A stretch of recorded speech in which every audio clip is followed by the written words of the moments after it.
Good morning, class. Welcome again to this lecture of CSA2. We are studying the sixth unit, that is simulation and modeling. So, we have seen up till now what do you mean by simulation. Then, we have seen the different types of systems like discrete system, continuous systems, and accordingly, what are the different simulations like discrete simulation, continuous simulation, mixed simulation, stochastic. So, based upon the kind of system that you are stimulating, we have seen the different kinds of simulations. And then again, we have understood what do you mean by a system, then what are the processes, what are the steps in simulation that we have also seen. Now today we are going to see what are the different languages of simulation. So basically we are going to study two languages for simulations. So now before that, let us just understand what do you exactly mean by the modeling process. So we have already seen the steps in simulation. The same applies because what we do in simulation, we first prepare a model, and we have already seen there are different kinds of model, like a mathematical model, a dynamic model, a static model, and then a numerical model, analytical model. And in the mathematical numerical model, we can have simulation model. The simulation model, when we are saying that it is a kind of mathematical model, so obviously it is going to do some mathematical functions, but it is not restricted only to subtraction, addition. There can be so many numerous functions which can be done through these particular models. So these models are being formed, but what are the languages used? So basically the two different languages. There are so many languages, but SimScript and GPSS are the most appropriate or the most effective language that are being or widely used language, you can say, for this purpose. So now let us first understand what do you mean by the modeling process. So in modeling process, the very first step is the problem formulation. So what we are doing here, we are exactly forming the problem here. Now we understand there can be so many types of problem that you can solve through this process simulation. There can be number of problems. When you can take an example of a bank, you can take example of a coffee shop, you can take up a example of a electricity generating unit, or you can take the example of an IC engine cylinder that is producing certain amount of energy or power. So there can be various many problems or issues. You can consider them as a system and you can model them, and you can model them numerically with simulation. So that means first you have to create a model and then you have to simulate it. So first is problem formulation. So basically you have to form a problem, but you have to understand why you are going to do this simulation thing. Now there are certain identify controllable and uncontrollable input. So it is, but obviously when you talk of a system, so basically what does the system does?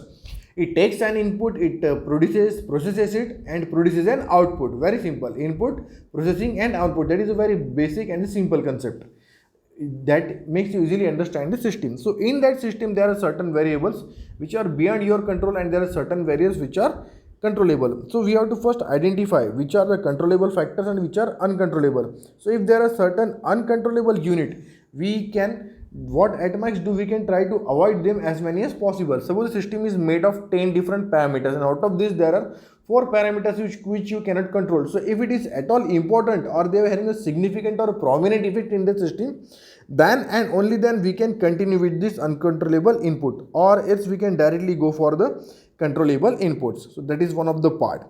Then identify constraints and decisions variables. Now constraint means there are, when we talk about a particular system, there are certain constraints to it. That is, suppose we talk about a system wherein we are producing or generating the electricity by use of a turbine and the water is falling from a certain height. So there can be constraint as well. The water can be turbulent or water can be a laminar flow. Then the turbine blade, it is having a particular capacity. Then there can be constraint like that the velocity of the water which cannot be increased beyond a particular point of time, beyond a particular limit. So there can be so many constraints. So you have to identify them. So once you identify them, then you have to understand what are the decision variables. Decision variables means there are certain variables on the basis of which you are going to decide, so that whether you have to take that variable or how it is going to vary. So second part, that one, identify constraint decision variable, definitions of measures to check the performance. It is, but obviously what we are doing in modeling, what we are doing, we are studying a particular system, we are making the model of that system, we are performing the experiments of the system. Before that we are verifying and validating the systems. And why we are doing all these things? Because we want to get a specific output which you can measure, and on measuring that output, if it is up to the mark, it is as per the requirement or as per your calculations or your predictions, then we can go for the actual system, because here we are just creating a specific model. So you have to define exactly the measure of performance, because it is like that you must have specific measure of performance, then and only then you can be able to, will be in a position to take a decision about the system's performance. That is, when we talk about a turbine and water through which you are producing the electricity, then the number of units of electricity that is being generated, how much volt, how much energy is generated. So that can be a measure of performance. And again, we can have to understand its efficiency, its capacity, that how much amount is required to generate how much electricity. Second is part, what time it takes at maximum, and what is the storage capacity. And if you talk about another examples, then there can be quality and so many other aspects with respect to time, with respect to energy, with respect to decision, so many things. So the variables through which, or the parameters through which you are going to understand the performance of the system, that must be clearly defined. So once this step is done, you are done with this problem formulation. Now you understand what is the issue, what are the inputs of the system, how much you can control and how much is beyond your control. Then what are the constants, what are the specific variables regarding which you will take certain decisions that may change this behavior of the system. And then you have to understand the measures and the parameters through which you are going to check the performance, and what are the different ways in you are going to measure that particular performance. So that is first part. Second part is data collection and data analysis. Now we already understand what we are doing. We are going to make a model. So for making a model, we must have certain data with us, because based on that data you are going to present the real world system. So there you must have already some data with you where you are going to produce this particular values, and then you are going to take experiments, or then you are going to study that system. So data collection and analysis, that is a very important part. You have collected a lot of data and then you have analyzed that particular data to come for certain conclusions. Now when you come for these conclusions, you understand ki, okay, these are the issues with the system, these are the things, and that is what you can do. Some data is inappropriate, somewhere you have to assume something, some things are beyond controllable, some things you have to take them as it is, and there are certain or more prominent factors wherein you can have control, and for that you can go for experimentation. Then next is model calibration. So you can see it as model making and model calibration.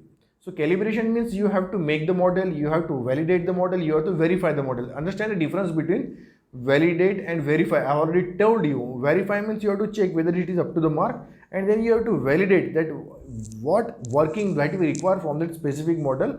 We are giving certain output, and based on that we are giving certain input, and based on that whether we are going the requisite output in the requisite form. So that is called as model calibration. Calibration we already understand. Calibration means, suppose we have a standard diameter and standard dimension, and compared with the standard dimension we are going to make the different dimension measuring equipments. For example, anything, suppose a scale, a standard dimension scale is kept somewhere a 5 meter long scale, and based on that we are making our scales, and with the passage of the time the capacity of a particular equipment or the instrument to measure a specific variable or number of parameters or variables changes. It reduces, it increases, or it fluctuates. So it is not the exact thing. So then and there you have to calibrate. So model calibration, that means model preparation and checking that your model is working as far as it is required or up to the mark, or how it is desirable to get the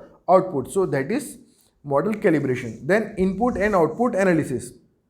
So that is again a very simple part. Once you have formulated a model, that means you have formulated a model, you have checked whether you have included all the parameters in the model. Is it representing the actual system that we require? And then we are validating it with certain trials and readings. And when it is okay, then you can go ahead for the next step, and that is input and output analysis. Now you can take very many number of readings for input and output. You can produce the number of values, you can change them, you can alter them, you can increase them, you can decrease them based on so many parameters. Suppose if you have 5 parameters in a system, so there can be 1 into 2 into 3 into 4 into 5, there can be more than hundreds of combinations of those parameters, and those parameters you can give that as an input to the system, and after that you are going to get the output. Now your system is exactly representing the real world issue, and then output you are getting, it is also representing the exact output that you are going to get by the different parameters. So now you can analyze that particular output. Okay, so what is the input given, what are the parameters, and what is the output that you have got. Now comparing to that, you can come for a result, come for a conclusion. Okay, this is what is required in the system. There needs to be certain changes, or the system is performing very well, or whether it is okay or not, or so many things you can decide with that. So that is input and output analysis. That means you directly compare the input and the output, and based on those results you can say that the system is having 80% efficiency, the system is very good, very good system, it is doing its work very well, there is no need of any kind of optimization in the system, or so many things.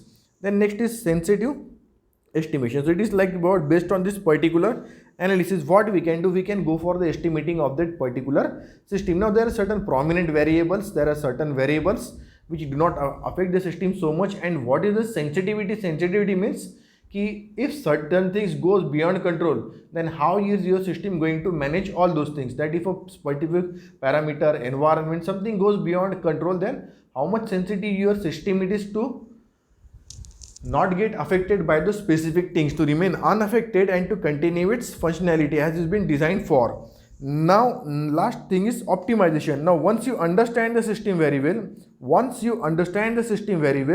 you have done all the things, you have formulated a model, you have given certain input, you have got output, you have taken so many readings, you took so many readings, and then you have done their analysis.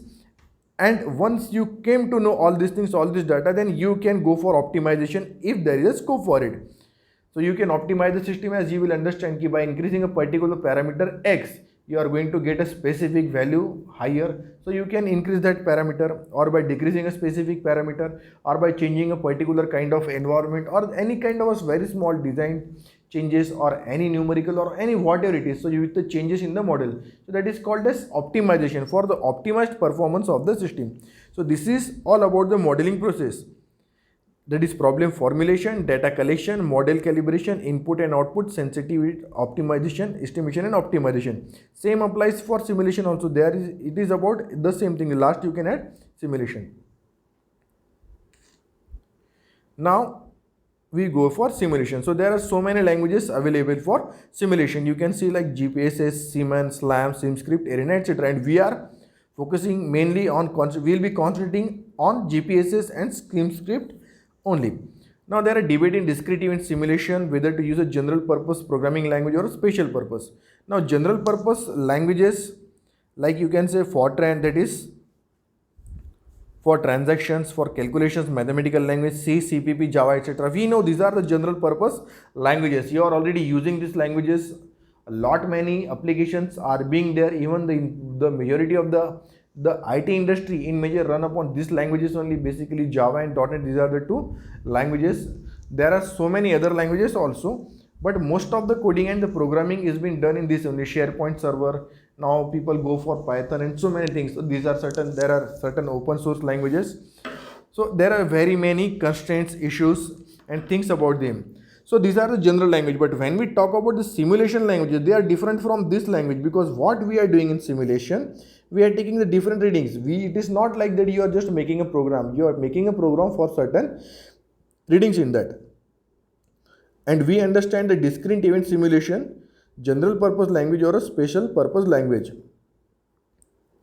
Now there is a debate in it whether you can go for this language, you can go for that language, but simulation languages are a different matter. You can go for simulation languages. You can have this kind of work done by using these regular languages also, but it is desired then when you want to study the system, any kind of system, then you can use this kind of language, that is simulation language. Now the first language is SimScript. It is a very widely used language for simulating the discrete system. Now we will understand what do you mean by discrete system and what do you mean by continuous system. A continuous system is one, for example, the waves in an ocean, they are being producing continuously. The waves in an ocean, they are producing continuously. So that is a continuous system. Discrete system means what happens after a specific point of time, after an event occurs, it varies with time. After a specific event, for example, when a bowler is bowling to a batsman, so when he bowls, so he is bowling at that particular event. Now after that there will be certain time. Then you will hit the ball, you will take runs, you will collect runs, then you will go back to your position, the bowler will collect the ball, and then after he have some point of time again he will ball. So this is a specific event is occurring. So it is not the exact example, but to understand a discrete system it is a very simple example. So for that you can use this sim script. It is having 1.5 and 2.5. It is not 11, it is 2.5. It uses entities and attributes to show activities. It uses two types of entities, namely temporary and permanent. So what does basically sim script does? Sim script, it uses entities like temporary and permanent and attributes to show activities. Now we already understand, we have seen the unit that is entity relationship modeling, and we now easily understand what do you mean by the word entity and what are the attributes. So it uses entities and attributes to show activities. Suppose if you have to show a certain activity, then based on that activity you can make that activity as an entity, and then the attributes for that activities we already know they are representing its characteristics that we call as attributes, and this is how you are representing the system, and they can be temporary and permanent. So it can be extended over a period of time. End of one entity may be the beginning of other. It uses three concepts: entity, set, and event routines. We already understand entity, we already understand attributes, we already understand set. Set, we have seen it. We have already seen set. Like suppose we create certain operations. Set means a group of activities. We have already seen it. Entity set, we understand entity set.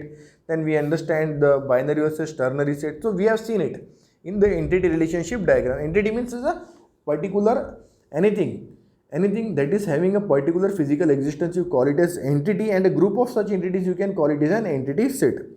So the activities may be extended over time. So in sim script you have this particular thing, it can be varied with time. Now it is being said about this 2.5. So before that I'll tell you, it was being developed in 1960 by Rand Corporation. It is an event oriented language. Now we already understand when we talk about discrete means it is based on event. It is not a continuous language. And basically 1.5 and 2.5 they are the major versions of this language. 1.5 was initial, then 2, and then 2.5. And in this language, this 2.5 sim script, which is being widely and generally used, we have certain levels in it. But before that, let us look. It is a complete modern general purpose language. English like syntax, it is self-documenting. Data structures make program easier and faster. It is highly portable language when we talk about 2.5. A powerful discrete event simulation language model a system as it evolves over time. Timing, routine, and event set handled automatically. So the syntaxes are very easy. It is very easy, very faster. It is very portable, and then it is basically a discrete event simulation. Discrete means instantaneous on that specific event. Now there are certain levels in that. It was initially the level 1, level 2, level 3, level 4, and level 5. When we talk about that is SimScript 2.5. So it is basically level 1 was like just there is no syntax, only algorithm like the Algor language. Level 2 it was Fortran where there is formula transformation. Then there are two approaches in that. Then there was level 3 which was algebraic procedure language like Algor. So if you know certain things about language, there is one language that is called as Algor. So level 3 was like that Algor. And level 4 was it is used to define, manipulate entity sets and attributes. That was the level 4. We are talking about SimScript 2.5 where there you can have certain relations. We have already seen the relations between the entity and the entity sets as one to one, one to many, many to one, many to many. We have seen an example of a bank providing loan to a particular person. So by that example we have understood what do you mean by the relationship as one to many, many to many, and many to one, and so on. Now the level 5, that is the most important level that is being used in SimScript, that is level 5, because it keeps records of change states, that is dynamic, and it is used for controlling system modeling, and it is also used for statistics modeling, debugging, and analysis. So it is a very important language that is being used in simulation. It creates portable models which can, now this is very important, which can run on PC. And what is the requirement of the system? 32-bit and 62-bit PC, Windows, Linux, and Unix platforms. Windows platform, Unix workstation, and Linux. So you can say on the most widely used platforms it is being used. So it is but obviously that it is having a wide application. The major platforms are generally Windows, Unix, Linux, Red Hat Linux, or there can be other also. So on this that is being used, and it 32-bit and 64-bit. So it supports both the things, 32-bit and 64 bits. So you can create models, portable models which can run on. So when you create a portable model, you can run them on this kind of systems. It also provides database interface for storing and retrieving simulation. Now it also provides you a specific database. That means you have done certain things, certain calculations, and you have taken certain trials. So all their data is being stored, and you can also retrieve your simulation back. What we are going to do, students, in the next lecture, I am going to show you an example. If we complete GPSs, another system in this, I am going to show you an example that how exactly SimScript is working. So there you will understand it very effectively. But for the timing, you just need to understand this, that it is being supported by so many platforms, that is Unix, Linux and Windows, and there is a database which is available for storing the values and which is also available for storing the simulation or for retrieving the simulation. So that is one of the most important part of this particular language. Now here just we will go through one program, a simple example of SimScript 2.5. Say 2.5, it is written is like this, 2.5, it is not 11, it is 2.5. So very simple example. Read X and Y. Here let me make clear, here the programmer have to write the program. So what is the program that he is writing? Read X and Y. That means he is providing two values. So when we give input on the, if you know about these languages, when you give input on the C and CPP language, then you ask them to scan, printf, then you provide its data type, like it is whether it is a varchar, whether it is an integer. The same applies here. You are providing two values, read X and Y. So what will the system will do with that? In this example, read and add to, print, line, with, thus and stop, they are all SimScript words. That means they are all SimScript words. So what you are seeing here, that is read, that is add, that is print, thus, sum, stop. So they are basically keywords. So what do you mean by keywords? Keywords mean these are the words that are being allocated certain functions. So when you say about read, so when you write this keyword read, what is going to do? It is going to read the values being provided to it. So they are already there. They would be available in the library of that particular language, and that library will be linked with a DLL, that is dynamic link. Anyway, that is a technical part. So let us just name these are the keywords. So what are those keywords? Like read and add to, print, etc. So now what is the very first line in this doing program? Read X and Y. So here you are reading the values of two variables, X and Y. The next is add X to Y, X, Y and the phrase. Now print one line with Y, thus the sum is the current value of X to the current value of I, giving Y a new value. So what we have done? We have provided two variables, one is X, one is Y. Then in next line, what you have done? You have added X to Y and then print one line. So in next line, what you have to print? In one line you have to print, what you have to print?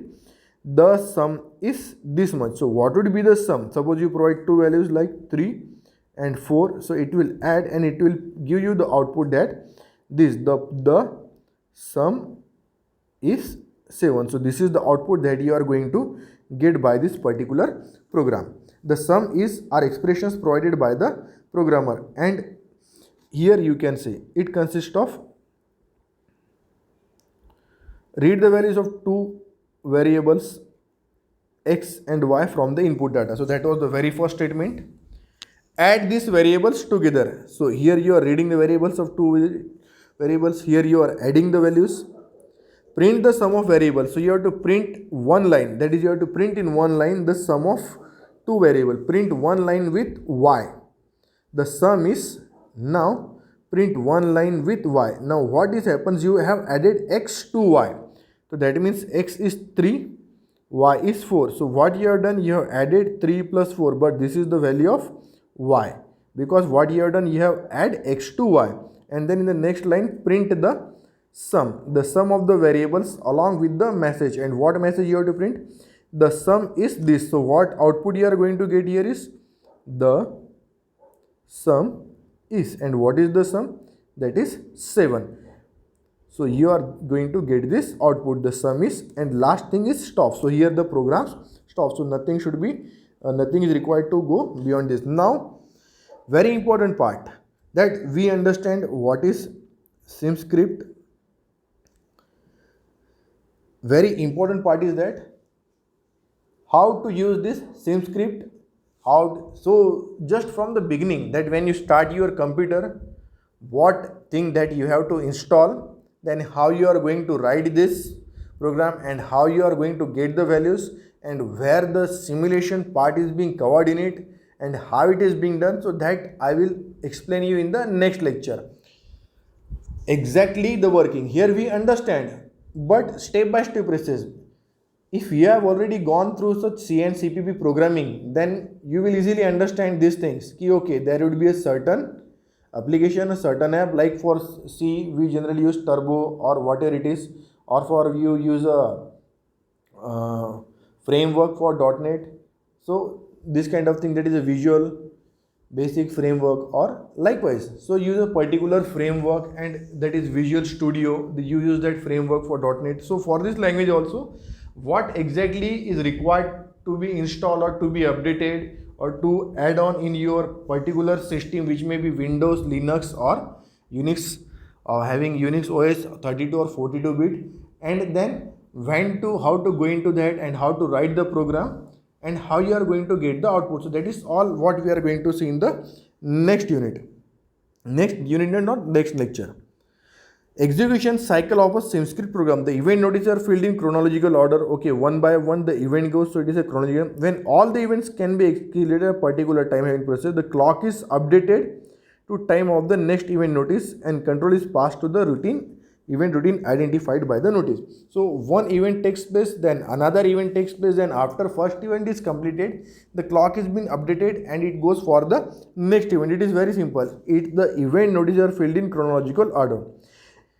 In time event is due to occur event, it will also record the time the event is due to occur, and the event routine that is to execute to the event. If the event executed by routine results in another event, either at the concurrent clock or in the future, the routine must create a new event notice and file it with the other notices. So if that particular event is being in a concurrent system, it is running on a, now what is this concurrent system, what is running, that will also tell you. So if that event took place, or whether it is taking place in the near future, or it is taking place concurrently on another system, so that is also noted, and the notices were given to it. That means when a particular program is executed, you have completed one simulation, one run on that particular thing, then everything is being noted with respect to time, and the notices are being given for it. As just as we raise a flag in particular some languages, as such as we raise the flags, the same thing is done here. So that is all about this particular language, SimScript. In the next lecture, what we'll do, we'll see the next language, that is GPSS, and again we'll see the exact working of all these things like SimScript and so on. So till then, thank you very much class. See you soon. Good day. Jai Hind.